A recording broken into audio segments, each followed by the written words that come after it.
28페이지입니다. 시민의 참여로 발전한 민주주의. 자, 우리는 이제 군사정권을 무너뜨렸어요.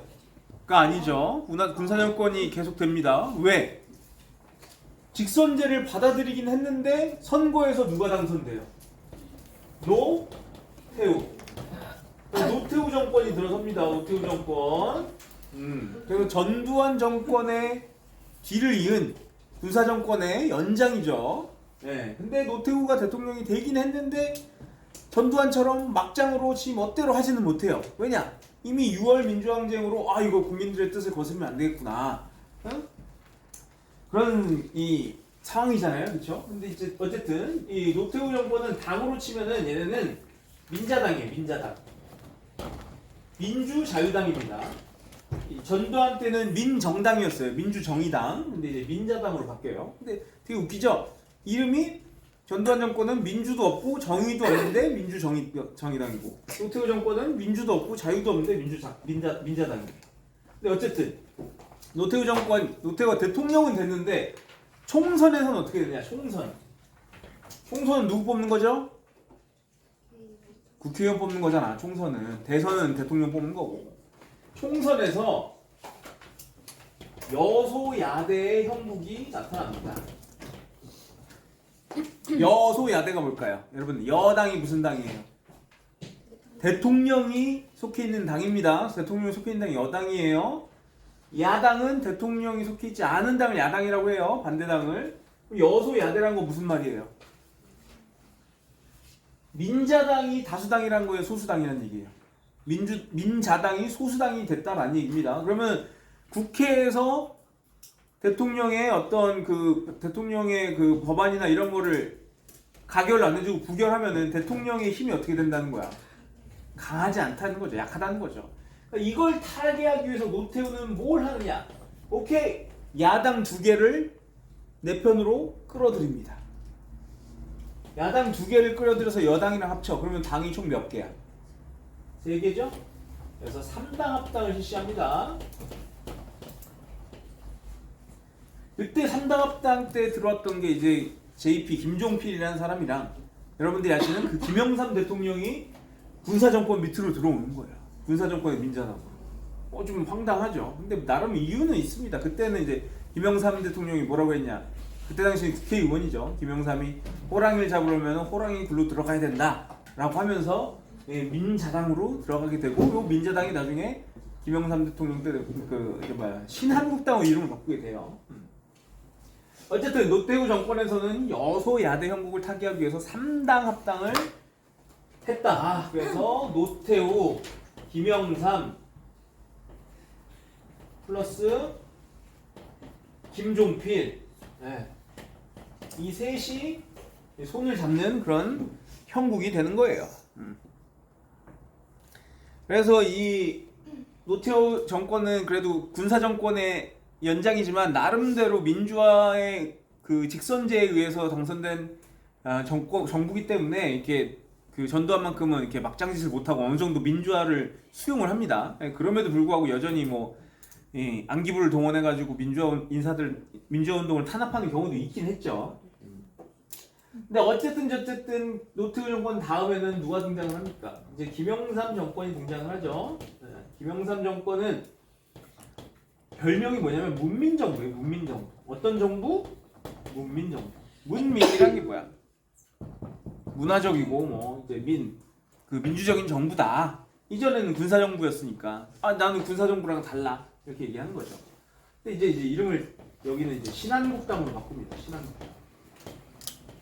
근데 김영삼 대통령 때 이제 많은 변화가 일어나죠. 최초는 아니죠. 근 30년에 가까운 군사 독재가 끝냈잖아요. 그쵸? 박정희 정부 18년에 30년이 넘는 거죠. 전두환 정부 7년에 25년에 노태우 정권 5년까지 하면 진짜 딱 30년에 군사 독재가 끝났습니다, 이제. 그래서 김영삼 대통령 이전에는 우리나라는요, 거의 유사 국가였어요. 유사 국가, 진짜 정말. 그래서 뭘 했느냐? 김영삼 대통령이 일단 과거사 청산. 청산 어떤 걸 하느냐? 자, 전직 대통령이지만 12.12라는 군사 반란을 통해서 정권을 잡은 전두환 노태우를 전격적으로 구속해버립니다. 군사 반란 혐의로 구속해버려요.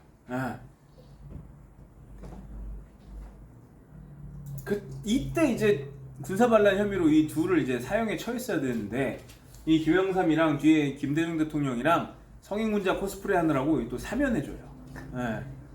이때 죽여버렸어야 되는데. 근데 사실 그런 이유도 있겠죠. 전노를 사형시켰으면은 아직까지 군부에 영향력이 있었을 텐데 군부가 쿠데타를 일으킨다거나 뭐 그런 상황이 있었을 수도 있으니까. 어쨌든 이 양반들이 어쨌든 민주화를 얘기해놓고 전두환 노태우를 사형시키면 또 그냥 정적을 제거하는 거 아니냐, 뭐 이런 식으로 또 이렇게 욕 먹을 수도 있으니까. 하여튼 여기 이래저래 전두환 노태우는 운이 좋은 자들입니다. 그래서 나중에 사면받고 정말 그동안 비리 저지른 돈으로 그 자손들까지 지금 땅땅거리면서 잘 먹고 잘 살고 있잖아요. 어쨌든 전두환 노태우가 구속을 당하긴 했습니다. 엔드. 전두환 노태우가 사조직인 뭘 만들었다 그랬죠? 무슨 회? 광어회? 우럭회? 무슨 회? 하나회. 하나회를 중심으로 신군부가 형성됐다 그랬잖아요. 그래서 이 하나회를 전격적으로 해체해버립니다. 숙청시켜버려요. 자, 그 다음에 여러분들, 이거 우리나라가 찢어지게 가난했다 그랬잖아요. 광복한 다음에. 그래서 조선 총독부 건물을 그대로 사용을 했어요. 조선 총독부 건물이 뭘로 사용되느냐?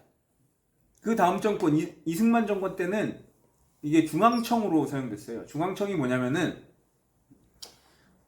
총독부랑 똑같이 중앙에 그 관청들을 모아놓은 중앙 관청 부서들을 모아놓고 거기서 했단 말이야. 그 일을 했단 말이야. 근데 시간이 지나고 뭐 경무대가 이제 청와대로 바뀌고 정부 종합청사들이 세워지면서 이 중앙청이 그 기능을 잃게 되잖아요.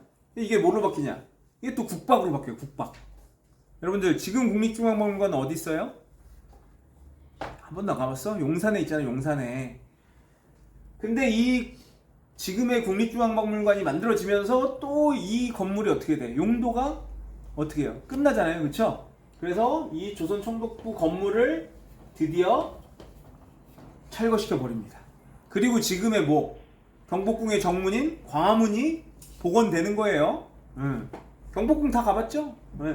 그 광화문 자리에 이 조선 총독부가 있었단 말이야. 근데 철거시키는 방법이 그때는 아주 화끈합니다. 냉면이 있었던, 갬성이 있었던 시대예요. 제일 위에 그 탑은요, 상징물로 이렇게 딱 잘라가지고 지금 국립중앙박물관 뒤뜰에다가 딱 놔요. 건물은 어떻게 했느냐? 어떻게 철거했느냐? 하나하나 이렇게 잘라내는 게 아니라 다이나마트를 딱 놓고 빵 땡겨가지고 빵 터뜨립니다. 박살 내버렸어. 속이 다 후련하죠. 그래서 조선 총독부도 철거했다더라, 김영삼 때. 그 다음에 또 김영삼. 이거 금융이 뭐예요? 은행, 예금, 증권, 주식 이런 게 금융이잖아요, 그렇죠? 네, 부동산은 뭐예요? 부동산의 반대말은 뭐죠? 동산이죠, 동산. 부동 움직이지 않는 거야. 산은 뭐예요? 재산이죠? 뭐 얘기하는 거예요, 부동산은? 움직이지 않는 재산. 집, 땅, 이런 거잖아요, 그렇죠? 금융실명제, 부동산 실명제를 실시합니다. 그렇군요. 이게 뭔 얘기예요? 그러면은 그 이전에는 금융거래, 내가 주식을 사고 팔거나 은행 계좌를 열거나 부동산, 집을 사거나 할 때 실명을 쓰지 않아도 된다는 얘기네요. 이게 뭔 의미예요? 차명계좌가 횡행했다는 얘기입니다. 계좌 만들 거예요. 계좌명 뭘로 하실 거예요? 저 개똥이요. 제 이름은 개똥이가 아닌데 개똥이 이름으로 계좌를 만드는 거예요. 그럼 그걸 가지고 뭐 할까요? 내가 만약에 정부의 관료야, 공무원이야. 근데 새롭게 건물 하나 지어야 되는데 그 건물을 짓는데 어떤 회사한테 맡겨야 될 거 아닙니까? 근데 그 회사를 선정하는 과정에서 뭘 받는 거예요? 뒷돈, 뇌물. 뇌물을 받는 거야. 그러면은 차명계좌에다 입금하면은 그게 내 이름이 아니니까. 한마디로 뭐예요? 그 이전까지 그냥 뇌물의 천국이었다 이겁니다. 부정부패가 아주 만연했다는 얘기예요.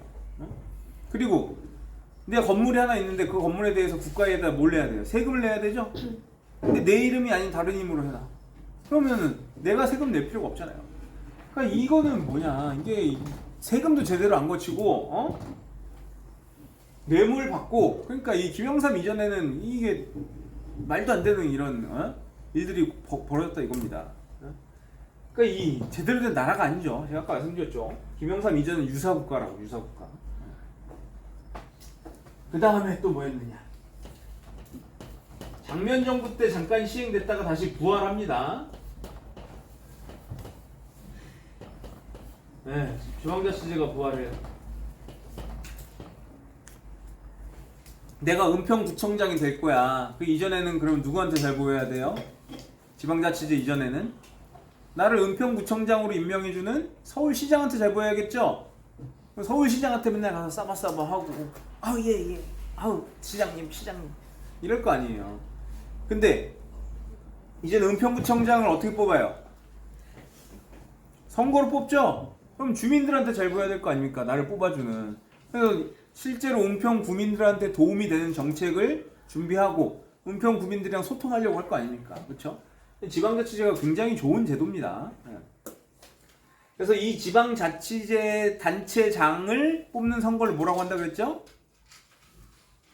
지선이라고 한다 그랬죠? 지선, 지방선거. 지방이 많은 사람을 뽑는 게 아니에요.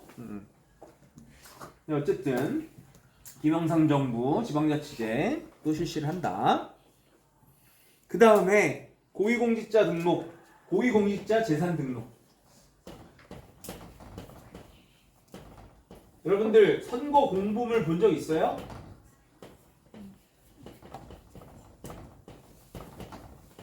뭐 시장이나 구청장 후보로 나가면은 이렇게 간단한 양력, 이력이랑 재산까지 공개되는 거 본 적 있어요?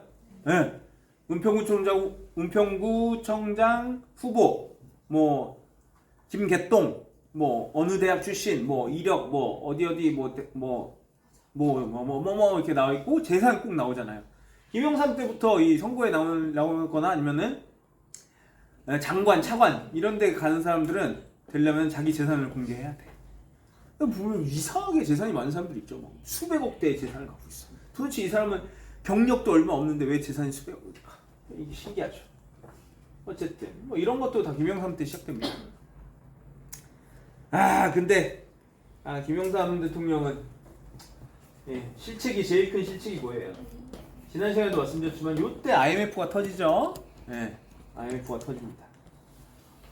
그 다음에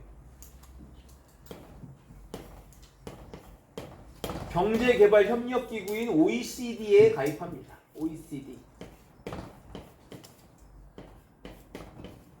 OECD가 뭐냐? 경제개발협력기구라고 선진국들이 모여가지고 서로 협력을 하고 개발도상국, 그러니까 이제 후진국들을 좀 도와주자 이런 의미로 만든 게 OECD입니다. 근데 여기 대해서 약간 비판점이 있죠. 왜냐면은 여기 가입하면은 돈을 내야 되거든. 돈을 내서 후진국들을 도와줘야 돼. 근데 아직까지 대한민국이 여기에 가입할 만큼 그만큼 성장을 했느냐 안 했느냐는 약간 의문부호가 당시에도 있었습니다.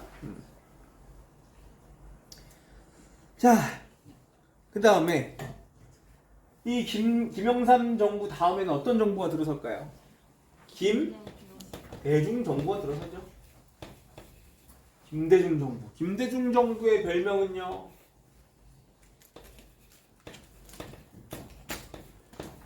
국민의 정부입니다. 국민의 정부. 네. 그래서 이 김대중 정부 당은 이제 민주당이에요, 민주당.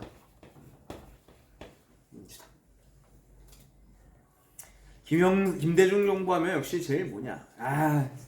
첫 번째 드디어 신한국당에서 이제 민정당, 민자당에 이어서 신한국당 다 같은 당이에요. 이름만 바뀐 거예요. 근데 아예 다른 당인 민주당으로 바뀐 거야. 이걸 뭐라고 표현하느냐? 평화적 정권 교체라고 합니다. 선거에 의한 평화적 정권 교체입니다. 여러분 근데 이승만 정권에서 민주당 정권으로 교체됐잖아요. 근데 사실 그거 선거로 그렇게 되긴 했지만 사실 뭐예요? 4.19 혁명으로 정권이 전복된 거잖아요. 그렇죠? 근데 그런 어떤 혁명이나 군사 쿠데타나 이런 게 아니라 선거에 의해서 정권이 교체됐다라고 해서 상당히 높게 평가받습니다. 그래서 김대중의 민주당 정부가 들어서게 됩니다. 별명은 국민의 정부, 뭐 문민정부, 국민의 정부 이런 건 다 본인들이 스스로 네이밍을 하는 거예요. 이름을 짓는 거예요.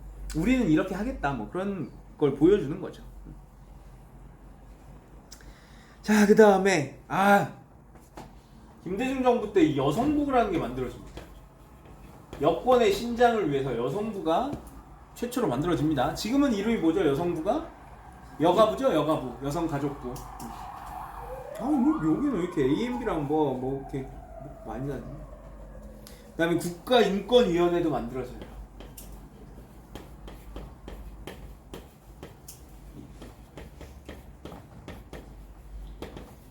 그래서 여러분들 어떠한 사안들 뭐 예를 들어 뭐 남녀 차별이라든가 아니면은 뭐 노동자 문제든가 뭐 성소수자 문제든가 뭐 이런 관해서 뭔가 어떤 문제가 발생하면은 국가인권위원회에서 이렇게 해라라고 뭐 권력기구가 아니니까 명령은 못 내리지만 권고를 했다 뭐 이런 뉴스 본 적 있어요?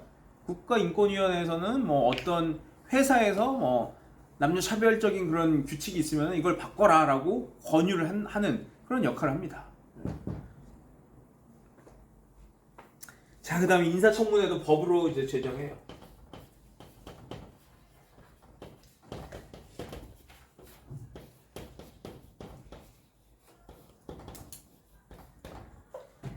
이게 여러분 장관 차관이 되려면은 옛날이라고 이제 독재 정권 때는 그냥 너 장관해 하면 끝나는 거야. 근데 이제는 뭐야 어떻게 하는 거야? 청문회를 꼭 거쳐야 돼. 그럼 누가 나와요? 장관이 되려면은 본 적 있어요? 국회의원들이 질의응답하잖아. 장관 후보 왜? 김 후보는 재산이 2천억이 있네요. 이 돈 도대체 어떻게 모았습니까? 막 물어보는 거야. 경력 중에 아니 장관 후보는 음주운전 경력이 있네요. 이렇게 막 따지고 묻는 거야. 검증하는 거죠 한마디로. 그래서 인사청문회를 법제화합니다. 자, 그 다음에 그 다음은 어느 대통령이에요? 앵글 무슨 대통령? 노무현 대통령이 등장을 하죠. 노무현 정부는요 별명이 뭐냐?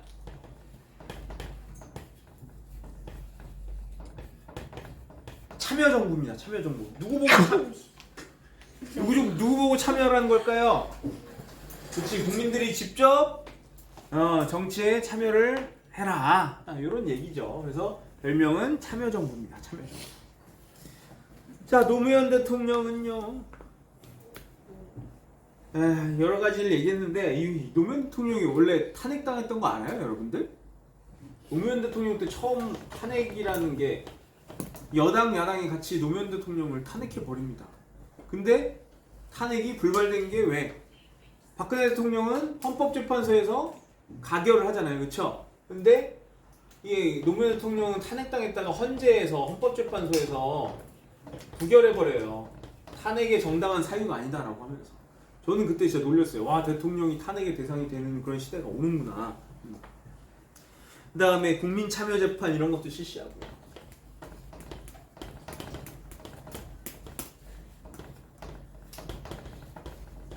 이 양반이 물론 눈에 띄는 뭐 의학분업이라든가 여러 가지 업적이 있는데 참 탈권위적인 그런 분이었습니다. 노무현 대통령. 소박하고 시민한테 다가가고, 여러분들 지금은 절대 볼 수 없지만 100분 토론 있죠. 100분 토론. 대통령이 100분 토론에 나와요. 그래서 시민들이랑 직접 토론해요. 정말 이 김영삼, 김대중, 노무현 대통령을 거치면서 우리나라가 좀 진짜 나라다운 나라가 되죠. 그래서 복지도 이때 많이 늘어납니다. 그 다음에 그 다음은 뭐예요? 그 다음 무슨 정부? 이명박 정부. 네. 이명박을 그래서 이제 뭐라고 불러요? 줄여서 MB라고 하죠, MB. 네. 김대중 대통령은 DJ라고 하고. 네. 이명박 대통령은 스스로 이제 실용 정부라고 불렀습니다. 이때는 이제 그 지금의 한나라당, 지금의 한나라당인데 그때 당시 한나라당. 근데 이명박 대통령은 역시 4대강이죠, 4대강인데 이명박 정부는 그냥 너무 최근이라서 그냥 넘어갈게요. 근데 그 다음에 뭐 순서 정도는 알아야 되죠? 누구죠? 리을해. 시내에 낙타가 한 마리도 없는데 메르스가 그런 얘기를 했던 아주 유명한 분이죠. 그 다음에 또 누구예요? 허허허, 아이고, 예, 문재인 대통령 다음에 현재 윤석열 대통령까지 이어지죠. 뭐 이 양반들은 그냥 넘어갈게요. 윤석열도 해주세요. 끄세요. 네? 꺼주세요. 왜요? 끄라고 빨리.